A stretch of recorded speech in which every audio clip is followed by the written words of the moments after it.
Students, welcome to my channel mathematics studies. आज हम BA BSc first semester की book algebra के chapter number first के exercise 1.2 का लेक्चर नंबर 5 देखेंगे।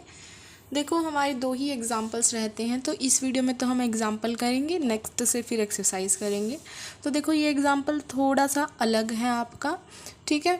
तो इसमें क्या बोल रखा है और इम्पोर्टेंट भी है कि prove that every hermitian matrix A can be written as. हमें प्रूव करके दिखाना है कि हमारे पास कोई भी हार्मिशन मैट्रिक्स है जो कि ए है, उसको हम लिख सकते हैं A equal to B plus iota C type से, जहाँ पे B is real and symmetric. जो हमारा बी है वो रियल और सिमेट्रिक है, and C is real and skew symmetric, और जो सी होगा वो हमारा रियल और स्क्यू सिमेट्रिक होगा। हमें कोई भी हार्मिशन मैट्रिक्स ए दे रखी है, उसको हम इस तरीके से लिख सकते हैं। ऐसे तो हम लिख देंगे, फिर इन्होंने बोला है कि जो इसके अंदर जो ये बी टर्म है ना, वो तो रियल और सिमेट्रिक है, और जो ये सी टर्म है वो रियल और स्क्यू सिमेट्रिक है। ये हमें क्या करना है, प्रूफ करके दिखाना है कि जब हम एक हार्मिशन मैट्रिक्स ए को इस तरीके से लिखें तो ये टर्म तो हमारी रियल और सिमेट्रिक हो, ये टर्म हमारी रियल और स्क्यू सिमेट्रिक हो। ठीक है। अब ये हमारे एक तरीके से कॉम्प्लेक्स टाइप की मैट्रिक्स के अंदर कॉम्प्लेक्स है। अगर हम जनरल देखें तो हम कॉम्प्लेक्स नंबर को किस तरीके से लिखते हैं, तो हम कॉम्प्लेक्स नंबर को ऐसे लिखते हैं, वी नो दैट, हमें क्या पता है कि हम जो कॉम्प्लेक्स नंबर होते हैं उनको ऐसे लिखते हैं जैसे z equals to a plus iota B type से। ये हमारे क्या होते हैं, रियल नंबर होते हैं, जहाँ पे जो ये a और b वैल्यू है वो हमारी क्या होती है, रियल होती हैं, है ना। तो हम इनकी वैल्यू निकाल सकते हैं ना। कैसे निकालेंगे, अगर देखो इनकी वैल्यू हम कैसे निकालेंगे, अगर हमारे पास जैसे इनका कॉन्जुगेट और हो, अगर मैं इसका कॉन्जुगेट निकालूँ जेड बार, तो क्या होता है कॉन्जुगेट का मतलब कि अयोटा की जगह माइनस अयोटा हो जाएगा, तो ए माइनस ऑफ अयोटा बी हो गया। अब मैं चाहूँ तो इन दोनों के अंदर से ए और बी की वैल्यू निकाल सकती हूँ। तो हमारे पास एक तो टर्म है Z equal to A plus iota B, एक मेरे पास टर्म है Z bar equal to A minus iota B. इनमें से मैं एक ही टर्म निकालना चाहूँ तो मैं इनको पहले ऐड करूँगी, ठीक है। तो ऐड कर देंगे हम इनको, इस तरीके से नॉर्मली ऐड हो जाएंगे। ऐड में तो हमारे साइन चेंज होते नहीं हैं। या फिर अगर मैं इसमें बी की वैल्यू निकालना चाहूँ तो ये हमारे क्या हो जाएंगे, हम क्या कर देंगे, इनको सब्ट्रैक्ट कर देंगे, माइनस माइनस माइनस, माइनस का साइन प्लस। देखो, अब मतलब हमने एक बार इसको ऐड कर दिया, एक बार सब्ट्रैक्ट कर दिया। अब जब हमने ऐड किया है तो यहाँ से हमारे पास किसकी वैल्यू आएगी, ए की वैल्यू आएगी, क्योंकि ये तो कैंसिल हो जाएगा। तो z plus Z bar equals to किसकी वैल्यू आ गई हमारे पास, ए 2 आ गया। यहाँ से हम a निकालेंगे तो ये क्या हो जाएगा, 1/2 z प्लस जेड बार हो गया, ठीक है। अब यहाँ से हम क्या करेंगे, जैसे ये हमारी टर्म हो जाएंगी कैंसिल, जब हम इनको ऐड करेंगे तो 2 ऑफ आयोटा भी हो गया, ये हो गया z माइनस ऑफ जेड बार। तो यहाँ से v की वैल्यू भी आ गई 1/2 आयोटा z माइनस जेड बार, ठीक है। हमने क्या किया सबसे पहले, क्योंकि कॉम्प्लेक्स नंबर की हमारी यहाँ पे कॉम्प्लेक्स मैट्रिक्स टाइप से थी, तो हम नंबर में हम उसको सॉल्व कर लेंगे और मैट्रिक्स में सिमिलरली हो जाएगा। तो हमने इसलिए पहले नंबर वाली टर्म्स के अकॉर्डिंग सॉल्व कर लिया कि हमारे पास कॉम्प्लेक्स नंबर है ना, वो इस तरीके का होता है, z equal to A plus iota B. अगर मैं उसका कॉन्जुगेट ले लूँ तो ए माइनस आयोटा भी हो जाएगा। फिर मैंने यहाँ से एक बार ए की वैल्यू निकाली, एक बार बी की वैल्यू, सिंपल इक्वेशंस को ऐड और सब्ट्रैक्ट किया है। तो हमारे पास जो ए की वैल्यू है वो ये आ गई 1/2 z प्लस जेड बार, और जो हमारे पास v की वैल्यू है वो ये आ गई 1/2 iota z minus Z conjugate. Okay, तो हमारे पास ये टर्म इस तरीके से आ गई है ए और बी की। अब हमें पता है जैसे ये जो हमारा नंबर था, ये तो हमने कोई नंबर लिया तो कॉम्प्लेक्स नंबर, सिमिलरली हमारे पास कोई मैट्रिक्स भी हो सकती है, हार्मिशन मैट्रिक्स। तो हम एक हार्मिशन मैट्रिक्स ले लेते हैं। सिमिलरली हमारा हार्मिशन मैट्रिक्स के लिए फॉर हार्मिशन मैट्रिक्स ए हमने क्या ले लिया। अब ध्यान से देखना हम क्या करेंगे, अगर जैसे यहाँ पे z था तो यहाँ पे z और z बार हो गया था, ठीक है। तो अगर हमारे यहाँ पे a है तो ये a और a बार हो जाएगा। तो हमारे जो दोनों की दोनों terms 1/2 a plus a bar and 1/2 iota a minus a बार क्या हो जाएंगे, रियल हो जाएंगे। अब ये देखो आप कैसे ये रियल होंगे। देखो, मैंने आपको क्या बताया था कि मैंने एक ऐसे नंबर लिया है z equal to A plus iota B type से, ठीक है। इसके अंदर जो ए है और जो बी है वो दोनों ही कांस्टेंट रियल होते हैं। आयोटा है ना कॉम्प्लेक्स, तो ए और बी तो हमारे क्या होते हैं, दोनों के दोनों रियल होते हैं। ठीक है, तो ये इसी वजह से जैसे ये ए और बी हमारे रियल हैं, सिमिलरली हमारी जो ये टर्म है वो भी क्या होंगी, रियल होंगी, क्योंकि ये इसके इक्वल ही तो हमारी ये टर्म भी क्या होंगी, रियल होंगी, क्योंकि हमें पता है इसके अंदर जो ये वाली टर्म है वो रियल होती है और इन्हीं की तो वैल्यू है ये, तो ये हमारे क्या होंगे, रियल मैट्रिसेस होंगी। ठीक है, अब हमें पता है, अब जैसे इतना हमने निकाला, ये क्यों निकाला है, क्वेश्चन अगर आप खुद से पढ़ेंगे तो आपकी स्टार्टिंग ऑब्वियसली यहाँ से होगी जो मैं अब लिख रही हूँ, लेकिन हमने ये क्यों किया है, क्योंकि हमें आगे इसकी ज़रूरत है। देखो अब जैसे ए को हम ऐसे लिख सकते हैं, ये तो हमने हर क्वेश्चन में किया है पीछे भी इस तरीके से। ठीक है, उसके बाद 2a हमारा क्या हो जाता है, a प्लस ए, इसके अंदर हम a कॉन्जुगेट ऐड करेंगे, a कॉन्जुगेट सब्ट्रैक्ट करेंगे, फिर हमारी जो ये टर्म है a प्लस ए कॉन्जुगेट और 1/2 a माइनस ए कॉन्जुगेट, हमने इस तरीके से लिख लिया। अब देखो, अब हमें ज़रूरत पड़ी ना इस टर्म की, तो देखो ये हमारा इस तरीके से हो गया। अब ऐसी टर्म बनाने के लिए हमने क्या किया, इसके अंदर आयोटा से मल्टीप्लाई, आयोटा से डिवाइड, तो हमारी ये टर्म हो गई। तो अब देखो ये हमने मान लिया क्या, b आयोटा, ये हमने मान लिया c। अब देखो a equal to B plus iota c के अंदर b और c, क्योंकि ये b है एक तरीके से, ये c है एक तरीके से, अगर हम इससे कंपेयर करें तो जो b और c है वो क्या है, रियल है। ठीक है, तो ये तो हमारा पार्ट हो गया प्रूफ कि a equal to B plus iota c के अंदर जो हमारा b होगा और c होगा वो रियल होंगे, लेकिन b सिमेट्रिक भी प्रूफ करना है और जो c है वो स्क्यू सिमेट्रिक भी प्रूफ करना है। ठीक है, तो इसीलिए हमने सबसे पहले जो ये टर्म थी ना, ये वाली टर्म्स, इनको रियल बनाया, रियल प्रूफ किया।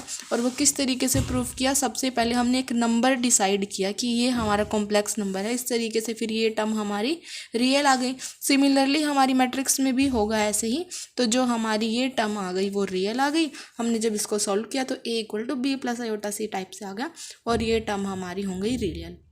लेकिन क्वेश्चन में ये बोला था कि b रियल होगा एंड सिमेट्रिक होगा, c रियल होगा एंड स्क्यू सिमेट्रिक होगा। अब b और c रियल तो हमने प्रूफ कर दिए, किसकी हेल्प से, कॉम्प्लेक्स नंबर वाले तरीके की हेल्प से हमने b और c को रियल तो प्रूफ कर दिया। अब बात रह गई हमारी, हम क्या प्रूफ करेंगे, b और c को हमारा सिमेट्रिक और स्क्यू सिमेट्रिक। ठीक है, अगर हमें b को सिमेट्रिक प्रूफ करना है तो b की हम ये वैल्यू ले लेंगे। ठीक है, अगर हमें b को सिमेट्रिक प्रूफ करना है, देखो, टू शो दैट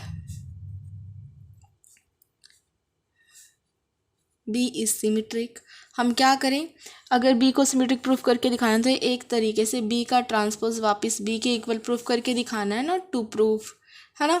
तो हमने क्या किया, सबसे पहले जैसे b का ट्रांसपोज ये वाली साइड हमने उठा ली और वापस b के इक्वल हम प्रूफ कर देंगे। अभी जो b की वैल्यू थी पीछे वो ये आई थी 1/2 a प्लस ए का कॉन्जुगेट, और ये इसका हमें ट्रांसपोज ले लेना है।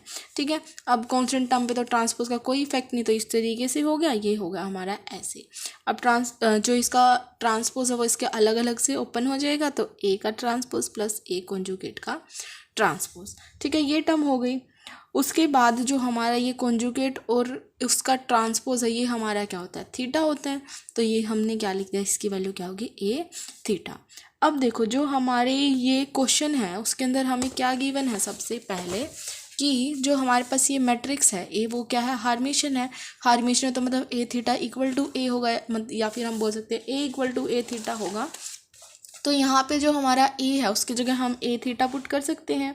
तो हम यहाँ पे क्या करेंगे, ए की जगह ए थीटा पुट करेंगे और उसका ट्रांसपोज प्लस ए थीटा का थीटा। हमने क्या किया है कि ए हमारा हार्मेशन दे रखा था, तो ए थीटा इक्वल टू ए होगा, या फिर हम ए इक्वल टू ए थीटा। तो यहाँ पे हमने ए की जगह ए थीटा पुट कर दिया, यहाँ पे भी ए की जगह ए थीटा पुट कर दिया। 1/2 ए थीटा का ट्रांसपोज, ए के थीटा का थीटा हमारा वापस ए हो जाता है, तो ये टर्म हमारी इस तरीके से हो गई। अब थीटा को ओपन करो, ये क्या होगा, ए कॉन्जुगेट का ट्रांसपोज और उसका भी ट्रांसपोज, किसी के ट्रांसपोज का ट्रांसपोज वापस वही होता है, तो ये हमारा होगा इस तरीके से प्लस ए। ठीक है, या फिर हम इसको ऐसे आगे पीछे करके भी लिख सकते हैं, कोई दिक्कत नहीं, क्योंकि 2 + 3 लिखो 3 + 2 लिखो, एक ही बात है। तो b का ट्रांसपोज वापस किसके इक्वल आ गया, b के इक्वल आ गया, तो ये हमारा हो गया b सिमेट्रिक प्रूफ। दोबारा देखो b हमारे यहाँ से ये ही टर्म थी जो b थी, ये वाली 1/2 a प्लस a का कॉन्जुगेट तो हमने ये ले लिया, और उसका ट्रांसपोज, क्योंकि हमें इसके इक्वल प्रूफ करके दिखाना है। फिर हमने ओपन किया, ये ट्रांसपोज अंदर लेके आए, अलग अलग ओपन किया, इसको हम थीटा लिख सकते हैं। फिर हमें पता है a हार्मेशन दे रखा है, तो हमने a की जगह a थीटा पुट कर दिया, यहाँ पे भी a के थीटे का थीटा वापस a हो जाता है, a थीटा का ट्रांसपोज। फिर थीटा का हमें पता है कॉन्जुगेट का ट्रांसपोज होता है, ये हमारा इसका ट्रांसपोज का ट्रांसपोज वही होता है, थीटा का थीटा, ट्रांसपोज का ट्रांसपोज, हमारी वही टर्म वापस आ जाते हैं। तो ये इस तरीके से हो गया, और ये हमारा क्या हो गया अभी, तो ये हमारा क्या प्रूफ हो गया, सिमेट्रिक। अब हमें क्या और प्रूफ करके दिखाना है, सी रियल तो प्रूफ हो गया था, सी को स्क्यू सिमेट्रिक और प्रूफ करके दिखाना है। To prove C is skew symmetric, इसका मतलब हमें क्या प्रूफ करके दिखाना है कि सी का अगर हम ट्रांसपोज ले लें तो वो माइनस ऑफ सी के इक्वल आ जाए, तो हमारा स्क्यू सिमेट्रिक प्रूफ हो जाएगा। तो हमने वही किया, जैसे पीछे इसको हम लेके चल पड़ते और माइनस सी आ जाएगा। तो जो हमारी सी की वैल्यू थी 1/2 आयोटा a माइनस a का कॉन्जुगेट था, तो हम यहाँ पे वैल्यू लिख लेते हैं इस तरीके से, और उसका ट्रांसपोज। अब इस पे तो ट्रांसपोज का कोई इफेक्ट नहीं, तो 1/2 आयोटा यहाँ पे a माइनस a के कॉन्जुगेट का ट्रांसपोज, इसको ओपन कर देंगे, इस तरीके से हो जाएगा, a का ट्रांसपोज माइनस a कॉन्जुगेट का ट्रांसपोज, 1/2 आयोटा a का ट्रांसपोज, ये हो गया हमारा a का थीटा। फिर हमें पता है कि जो हमारा a है वो तो क्या है, हार्मेशन है, तो a की जगह हम a थीटा पुट कर सकते हैं, तो यहाँ पे a थीटा पुट कर दिया, a की जगह उसका ट्रांसपोज, यहाँ पे भी a की जगह a थीटा और उसका थीटा, ठीक है। 1/2 आयोटा a थीटा का ट्रांसपोज, इसका थीटा वापस यही तो a हो जाएगा। इस टर्म का हमें पता है, इसका मतलब क्या होता है, थीटा का मतलब कॉन्जुगेट और उसका ट्रांसपोज, तो 1/2 आयोटा ए का कॉन्जुगेट और उसका ट्रांसपोज, और एक ट्रांसपोज और है माइनस ए, किसी के ट्रांसपोज का ट्रांसपोज वापस वही, तो ये हो गया ए कॉन्जुगेट माइनस ऑफ ए। अब यहाँ पे हमें कुछ सी टाइप की टर्म चाहिए, तो हमने माइनस कॉमन ले लिया, 1/2 आयोटा ए माइनस ए कॉन्जुगेट हो गया, ये तो हमारा क्या है, सी है, ये माइनस ऑफ सी हो गया, तो जो सी का ट्रांसपोज है वो माइनस ऑफ सी के इक्वल आ गया। इसका मतलब ये क्या प्रूफ हो गया, हमारा स्क्यू सिमेट्रिक, ठीक है। तो ये था आपका क्वेश्चन नंबर 14th, तो इसको आप अच्छे से कर लेंगे, MDU वालों के लिए ज़्यादा इम्पोर्टेंट रहेगा ये वाला क्वेश्चन, ओके। आया तो आई थिंक ये KUK में भी है, तो कर लेना, ओके। देखो नेक्स्ट जो एग्जांपल हमारा इम्पोर्टेंट भी है और इजी भी है, बहुत इजी है। Express the matrix A in the form of P plus iota Q। जो हमारी ये मैट्रिक्स दे रखी है ना, इसको हमें P प्लस आयोटा Q की फॉर्म में लिख के दिखाना है। जो पिछला क्वेश्चन था ना, कुछ कुछ वैसा है। P यहाँ पे रियल और सिमेट्रिक है, Q हमारा रियल और स्क्यू सिमेट्रिक है, ठीक है। अब हमें क्या करना है, इसको P प्लस आयोटा Q की फॉर्म में लिखना है, मतलब कि एक तरीके से यहाँ पे हम एक बार के लिए P वाली टर्म मतलब आगे वाली टर्म इकट्ठी कर लेंगे, जो आयोटा वाली टर्म है उनको अलग लिख लेंगे प्लस की फॉर्म में, ठीक है। फिर हमें कुछ ऐसा करना है, जो पिछली टर्म उसमें से आयोटा कॉमन ले लेना है, ताकि ये आयोटा अलग सी हो जाए, ये भी टर्म रियल बच जाए और ये भी टर्म रियल बच जाए। अब देखो जैसे A दे दिया हमें, ये वाली टर्म हमने लिख दी, यहाँ पे एज इट इज़ लिखी है। अब इसको अलग अलग करेंगे प्लस की फॉर्म में, तो ये 2 + 0 हो जाएगा, मतलब रियल पार्ट हमने यहाँ पे रख लिया, इमेजनरी पार्ट हमने पीछे रख लिया। अगर इमेजनरी नहीं है तो यहाँ पे 0 कर देंगे, और इसमें कहीं पे जैसे कॉम्प्लेक्स पार्ट नहीं है तो यहाँ पे 0 हो जाएगा। तो इसको हम 2 + 0 लिख देंगे, 1 + आयोटा, 2 + 3 आयोटा 1, और minus iota 1 + 0 0 minus iota 2 - 3 iota 0 iota 0 0, ठीक है, ये हो गया। लेकिन हमें तो क्या है, P और Q दोनों ही क्या है, रियल हैं। ये है यहाँ पे where P and Q are reals, हमें ये एक्सप्रेस करके दिखाना, और P और Q रियल भी होने चाहिए। तो हमने क्या किया, इस पूरी टर्म में से आयोटा कॉमन ले लिया, 0 1 3 -1 0 -1 0 -1 -3 1 0, ये हो गया।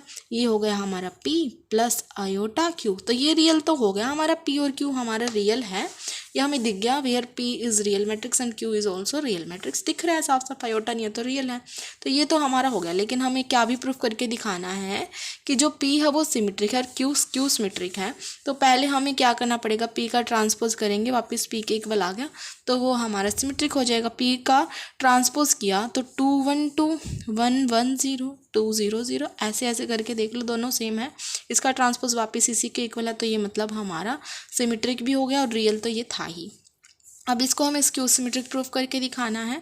तो क्यू हमारे पास ये था, क्यू का ट्रांसपोज करो 0 1 3 -1 0 -1 3 1 0, इस तरीके से माइनस कॉमन लिया तो सारी टर्म में से माइनस आता है, 0 1 3 -1 0 -1 -3 1 0, ये होगा। ये हमारी क्या टर्म है, क्यू टर्म है, तो माइनस ऑफ क्यू, क्यू का जो ट्रांसपोज है वो माइनस ऑफ क्यू की इक्वल आ गया, तो ये क्यू हमारा स्क्यू सिमेट्रिक हो गया और रियल तो था ही, यही हमें प्रूफ करके दिखाना था। अब जो ये क्वेश्चन है ना वो इम्पोर्टेंट भी है और ईजी भी है, तो आपको ये अच्छे से करना है। ओके, नेक्स्ट जो वीडियो रहेगी उसके अंदर हम एक्सरसाइज स्टार्ट कर देंगे। Thank you guys for watching my video. Please do like, share and subscribe to my channel. Thank you so much.